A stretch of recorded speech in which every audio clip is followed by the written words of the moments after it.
Hello everybody. So today we're going to be talking about soil organisms. And our book doesn't detail this very well, so we're actually going to go into a little more detail than the book does. So let's get going. So I've included a few videos as we go through here. So here's how it works, how to get a perfect soil. So if you want to pause the video, click on this link. You can do that right now. Okay, so now we know how to get perfect soil. So let's kind of introduce what we're doing today. So soil is teeming with life forms. A soil, by our definition, must contain microbes. There are no soils that do not contain microbes. Almost all the soil life forms are beneficial to soil development. A few are pathogenic. A few do cause problems, but they also do actually play a role in soil. But most of them are beneficial. And soil life forms are the ones that are responsible for humus development. And humus, having its very high exchange capacity and water holding capacity, is generally great for soil structure and fertility, meaning that if these microbes are the ones that are forming humus and doing all these great things for soil, then we really want to make sure that we have, not only do we have these things in our soil, but that they're actually healthy and happy, so that they're doing all the things we need them to do. So let's just kind of start off by looking at the soil food web. And if you look and you see, you start off with plants and organic matter. You start off with your photosynthesizers, and from there it's bacteria, it's fungi and nematodes, then it's arthropods, nematodes, and protozoa, then arthropods, nematodes, and then we get to birds and mammals. And so all of these things actually play a role in the soil food web. And so let's kind of focus on some of them, and we're going to work our way back, start out here and work our way to the plants, and then we'll focus in on the bacteria and its role in the nitrogen cycle when we get towards the end. So let's start with kind of the easier stuff, the stuff that we're used to. So vertebrate animals. If an animal's a vertebrate, it's got an internal skeleton. These aren't really very important in terms of the idea of our soils. They can be seen as a pest because they can destroy crops. However, a lot of them actually aerate soils, and we can get some that do grazing, which kind of plow soils, and then their feces is also can become it's organic matter being put into the soil. So that is an important part. The animals, or the vertebrate animals, I guess, we're most comfortable with in terms of thinking about the soil are moles, voles, gophers, and around here, ground squirrels are the ones that we're kind of used to.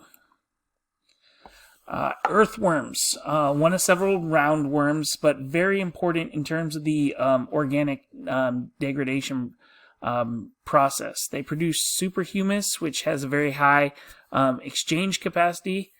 An average healthy soil has over 1 million earthworms per acre, and they process about 2 tons of organic matter daily. Now, most earthworms live in the top 6 inches of soil, and why it's really important to understand the importance of earthworms and what they do in terms of this and degrading organic material and making it into a usable form. But unfortunately, they can be killed easily if fields get heavily tilled or fumigated or flooded or have droughty soil. So the soil needs to be in good condition to have a lot of earthworms, but if it does have a lot of earthworms, they do a lot of work. So here's just some examples of we got our little pocket gopher. Here we got some burrowing animals here. I saw some similar stuff in my backyard over the summer. Got our earthworms there, and got our hole being dug up there. So lots of stuff going on in the soil, and all these critters play an important part. Some other stuff that we got going on. What most people would just call bugs. But we're going to go to the idea of arthropods. So those are the ones with hard exoskeletons and segmented body parts, including legs. So specifically, we're talking about ants, which are super important in the soil and with their role as scavengers. Termites, millipedes, and centipedes. All of these animals, they feed on decaying vegetation, and then they also churn the soil, and they move the soil around. They dig tunnels, do all that sort of stuff. They need clear ground cover around their holes. So that'll open up the soil to erosion. So we don't really like that part of it. But once again, as we kind of go along with this, all these organisms, they're going to do stuff they do little things that aren't beneficial to the soil. But for the most part, they're all pretty beneficial to the soil. And what they do for the soil way outweighs the smaller things that they do that's not as great to the soil.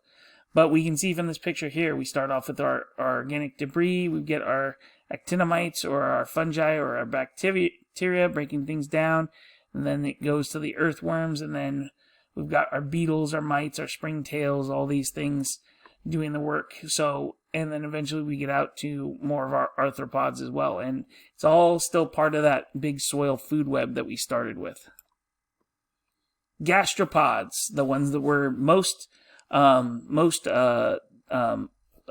to, are the ideas of snails, right? Coiled shelled skeletons and single muscular footed for creeping animals. So slugs and snails are the ones that we're most used to. They also feed on decaying vegetation, but they can also feed on plants, and that's where people are like, I don't like snails because they feed on the plants, but they also are feeding on that decaying vegetation. The soil gastropods are good soil builders, but they are also plant pests. So it's for some people maybe it's hit and miss, but they do a lot more good than they do bad. We also have nematodes, which are almost microscopic, and they are unsegmented roundworms.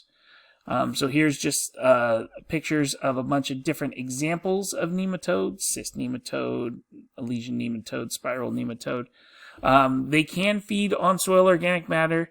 They can also be predaceous, so they can go and eat other nematodes, or they can also be parasitic on plants. So they've got some good and some bad. Some species are very bad plant pathogens. One method of control is soil fumigation, but the big problem with doing soil fumigation is you're going to kill almost all the other soil organisms as well when you do that. But nematodes, just like I said with the other ones, they also do a lot of good things for the soil. So some nematodes create humus via digestion of organic matter, and then they crawl in soil pores. So they're really bigger, or you see them more in sandy soils than you do in clay, because they can't move around well in clay. Here's just the idea, just to give you the idea of what a nematode looks like in terms of size. That's what if we really blew up or really looked at in a microscope at a human hair, you can see we're even a little bit smaller than a human hair when we're looking at nematodes. And you can see here, nematodes can be in clay. They're better suited for sandier soils. And so those are our different kind of our different soil animals. And so then we also talked about the idea of the plant in the soil food web. And we've got this area in the plant called the rhizosphere. And so you can see right here, here's our plant root. It's got its root hairs. And then it says we've got this area here called the rhizosphere, where we got this interaction between plant roots and soil biology. So I've got a little video right here. So go ahead and watch this video about the rhizosphere and pause and take a look. So the rhizosphere, that's the volume of soil surrounding plant roots that physically and chemically interact with the roots. And so within there, you've got rhizomes, which are continuously growing horizontal underground stems, which put out lateral shoots and adventitious roots at intervals. And so a rhizome is not a root, right? because a root and a rhizome are different, because a rhizome is a continuously growing horizontal underground stem. Within the rhizosphere, you've got this very complex ecosystem of microbial species. You got bacteria, you got fungi, you got nematodes, you got some symbiotic associations happening with plant roots. You got some parasitic associations happening on plant roots. You got complex chemical reactions happening in the rhizosphere. You usually higher organic matter and more acidic. The area of the rhizosphere has higher organic matter and is more acidic than the surrounding soil, and it also has better drainage and aeration, which just means you kind of just have more going on in that area. And so here's a look at a rhizome here. So there's our underground stem, and then you can see some laterals coming off of it. And here's a diagram as to, because you'll hear the term stolon as well, and why is one a rhizome and one's a stolon. So a rhizome is an underground stem, whereas a stolon would be sticking out above the ground. And so if we look at the whole plant here and all the different parts of a plant, you can see here's our root system down here, but this is our rhizome here, this underground stem going out here. If it was above ground, that'd be our stolon. And so rhizomes, you can see right here on this plant, it gives us, we get all these adventitious roots happening off the rhizome, and it's another way that we can get the plant to spread out and get into more soil, thus getting to more of those essential elements and everything good about the soil, and being able to help out the plant even more than before. Algae. What about algae? All algae need light, so they're going to be in the top half inch of the surface. You got two major types. You got green algae, which contain chlorophyll.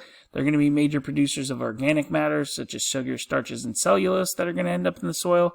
And then you also got diatoms. So those are algae with silica in their cell walls. They can also photosynthesize, but they do less photosynthesis than green algae. And then they make diatomaceous earth in some locations, which if you've gone into Home Depot or these other places, you've seen diatomaceous earth.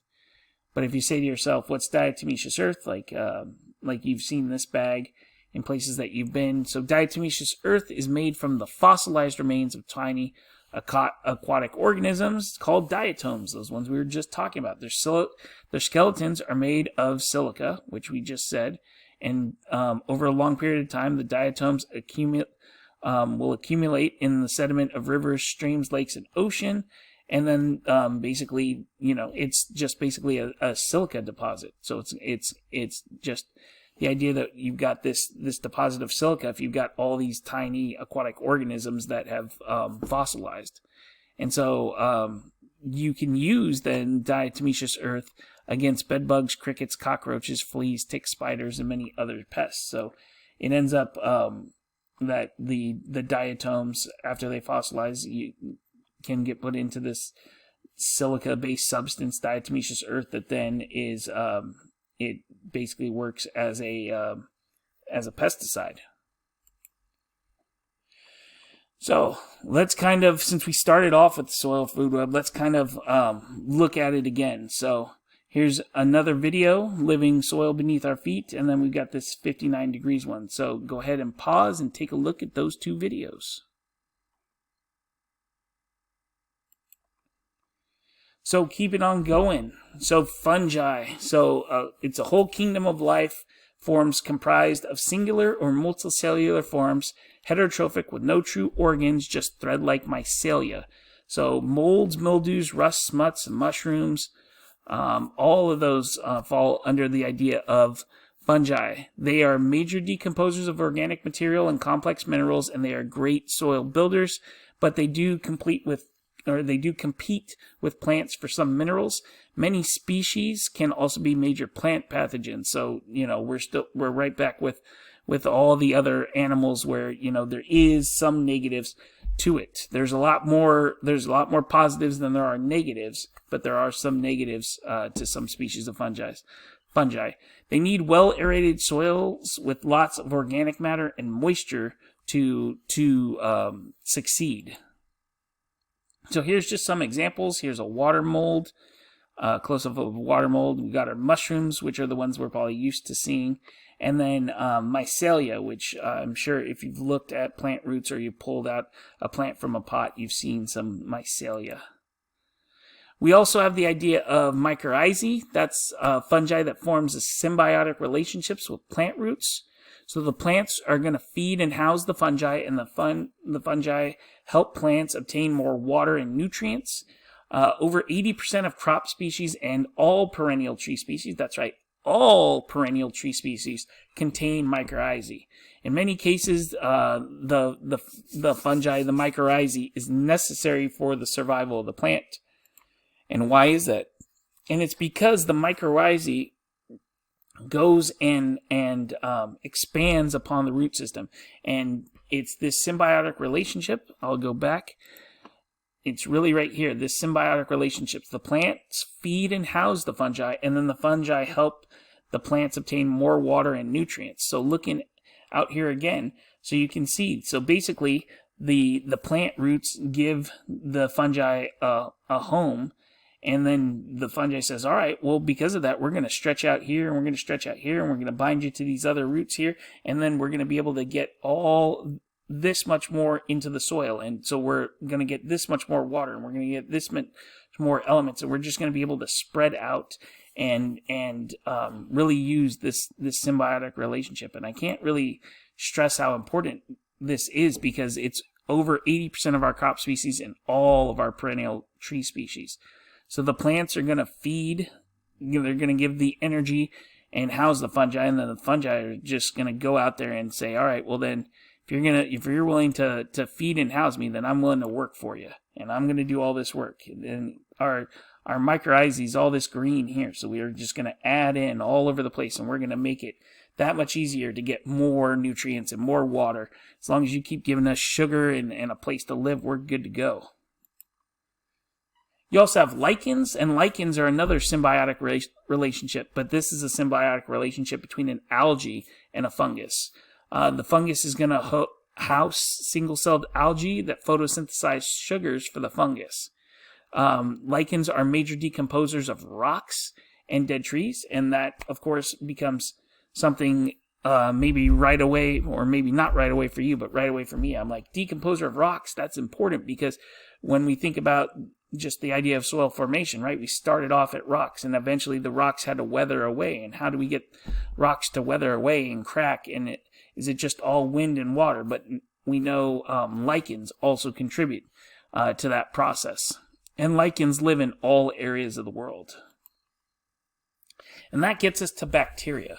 Bacteria is our big kind of finale in terms of our soil organisms, because bacteria is extremely important. The number of bacteria exceeds that of all other microbes in the soil. 1 gram of soil, just 1 gram of soil, can contain 100 million bacteria.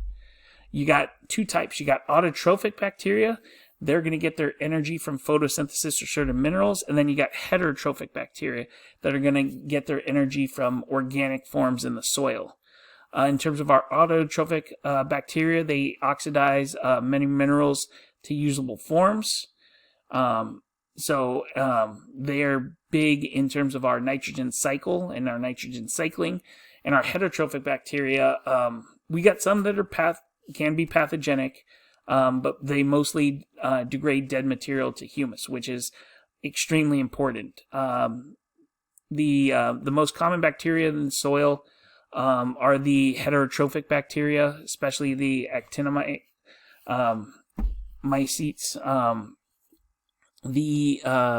The idea of taking the dead material to humus is extremely important, because that we know how important humus and organic matter is to soil, even though it's not a huge amount. But that process and that being able to convert that over it can't be understated. And so the importance of bacteria in the soil can't be understated. And then the idea of nitrogen fixing bacteria, because it's extremely important how we can change the form of nitrogen that we have in the atmosphere to a usable form of nitrogen, ammonia. And so you've got two basic types. You got free living in the soil pores, and you got symbiotic nitrogen fixing bacteria inside the plant roots. So free living are going to account for almost all nitrogen fixation on Earth at about 15 pounds per acre per year. And the symbiotic exists mostly in the pea family or legumes, and they include all beans, alfalfa, and clovers. They live in the nodules on the roots, and they supply ammonia to plants and obtain housing and sugars from plants. So it's another one of those symbiotic relationships, much like the mycorrhizae, and they're living in the nodules on the root, and they supply ammonia to the plants, and then they get a place to live, and they get energy from the plants. And that's why all pea family crops do not need nitrogen fertilizers. So it's kind of a waste of time to fertilize any sort of legume with a fertilizer, because they don't need nitrogen. They make it. Here's a look at that idea. So here's a plant in the pea family, right? So if we look at our roots down here, you can see we've got these little root nodules. Then that root nodules, that's where our symbiotic bacteria are going to be. And if you want a kind of a more close-up look at that process, so there's our root nodules, our rhizobium bacteria. Get a little infection thread, you get this nodule going, and then it looks like this. And that's how we get our symbiotic relationship. They get a place to live, they get the sugars, and in return, they fix the nitrogen. Seems like a great idea. And so that contributes to the nitrogen cycle, right? And it's all part of this nitrogen cycle. So the majority of our atmosphere is nitrogen. And so that nitrogen's got to get used. And what does it get used for? It gets used for all the plants and the soil. And so we need nitrogen-fixing bacteria, like we just talked about, that are going to put nitrogen into one of the usable forms that we're then able to take it up in the soil and have it get assimilated, get immobilized and assimilated into the soil. And then we also have denitrifying bacteria that are then going to reverse the process, so we can get more nitrogen back into the atmosphere as well. And that way, it's a full closed loop cycle that we continually put things in, and we also take things out. Just another look at it. So here's a look at some nitrogen fixing prokaryotes converting nitrogen to ammonia. And then we got to do another conversion again. And then now it's a usable form for the plants. And then we can get our denitrification happening that gets it back into the atmosphere. And just another look at the same process. But then let's add in kind of these other parts that we talked about. So we've got plants, we've got small mammals, we've got fungi. Our fungi are going to be our decomposers. Right, and then we got the same process still happening of nitrification, and then assimilation happening where we get the nitrogen into the plants, and then we get our denitrification happening as well. And so, in terms of microbes, which are all the little things, so it's these bacteria. And all these little tiny things that we really don't even know of or don't even think of. They play a significant role in energy cycling, nutrient transformation, and humus formation. They are vital to the earth. They often go unnoticed because the changes occur too slowly. We started off by saying this, but it needs to be repeated. No soil is without microbes. Microbes are just as important to the soil as anything else. What do microbes need to succeed? They need moisture, they need air, they need a favorable temperature range, and they need all the same essential elements as plants. And so most microbes lack photosynthetic capability, so they got to rely on plant and animal residues as a source of energy. And so if we think of striving for a high number of microbes in the soil, that's the same as striving for soil conditions that are favorable for crops. What does that mean? It means if we want our crops to be healthy, we just got to think about, well, what allows us to have more microbes in the soil, because more microbes in the soil is going to mean healthier soil, because they need all the same things as the plants. And so when we just know when our soils are healthy, when they're fertile, they have a high amount of microbes in them. And so we want a soil full of microbes. We want a soil jam-packed with microbes, because that's going to be creating the conditions that are most favorable for our crops. And so in terms of microbial activity, generally conditions that are best for plant growth are also best for microbial activities. So if we want to get a little more specific to it, temperatures about 80 degrees Fahrenheit, water at field capacity, loamy soils with lots of pore space, a pH close to 7, and good soil fertility would be the perfect conditions for plant growth, which means it's also the perfect conditions for microbial activity. In temperate climates like where we are, regular precipitation is the single most important factor in building the soil microbe population, because water is the biggest limiting factor.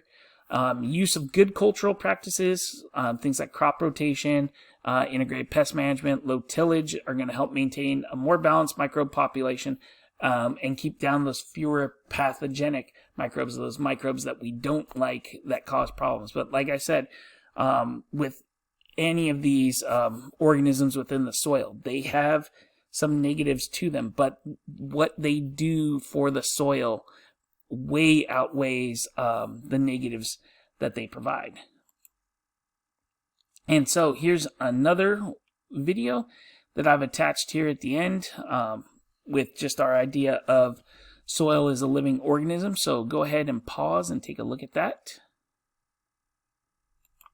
And with that, that's all I've got. So just like the lecture before in terms of organic matter, didn't cover a ton of information, but the idea is it's a large part played by a small part of the population. It was the same with organic matter last time. Organic matter is not a huge part of soil, but it plays a large role. And these soil organisms, they're not in our thinking of soil, they're not a huge part of the soil, but they actually play a vital and extremely important and large role within soil. And if they're not there, we don't have healthy soil. And so it's really important to just understand that key idea that the more microbes we have, the better off our soil is, and the better we can make soil for the microbes, the better off we're going to make soil for plants. So it just works out perfectly anyways. And that's what I got.